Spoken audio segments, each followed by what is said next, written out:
Hello guys. Today let's go out and get some fresh air. Nungthin nga ha koirse na thokla'e aduga gari ngaire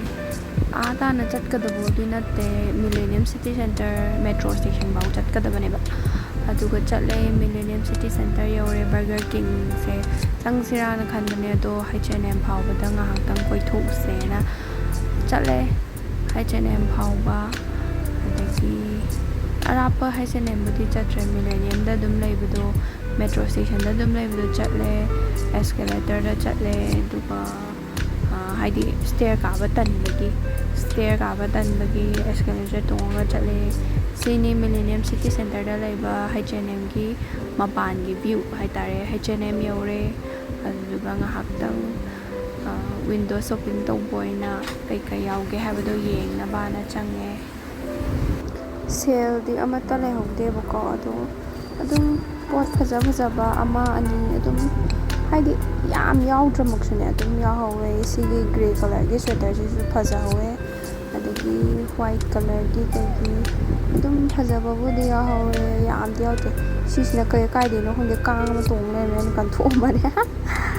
bag myam yahawe bag se ano ba myam piece myam sula hawe ko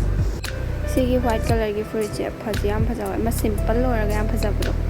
adu da hoy do sigi blue sina ama phi je kaya ni khangde yam cute oiba top su ya hoy sigumba hair bell ke ka dagi hair ribbon ke ka do ayam to di direct te paisa do tangi paisa lai tabani bag ke session da mungla so ko bag se phasa me am la hawe dagi red color gi phasa am sla hawe asi ina price yang ta de kok chik to ma le duna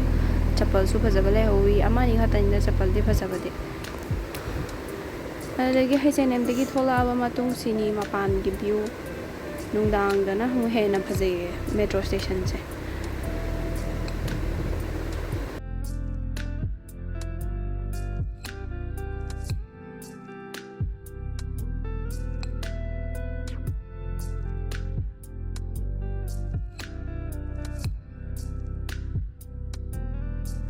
nungdang orabani chak lama aduna khoi se kaino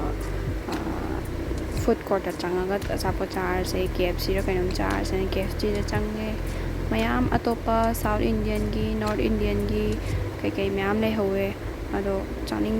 ba phau da du KFC oina chare sige se order tawraga akhoi chaminare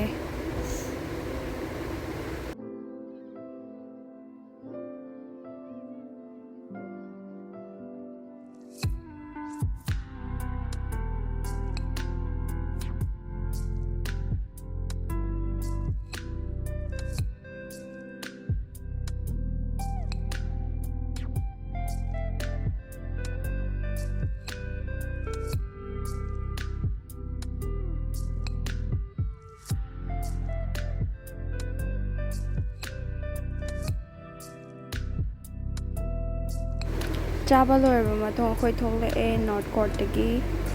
aduga yum hanbagi mai kai rom da la'e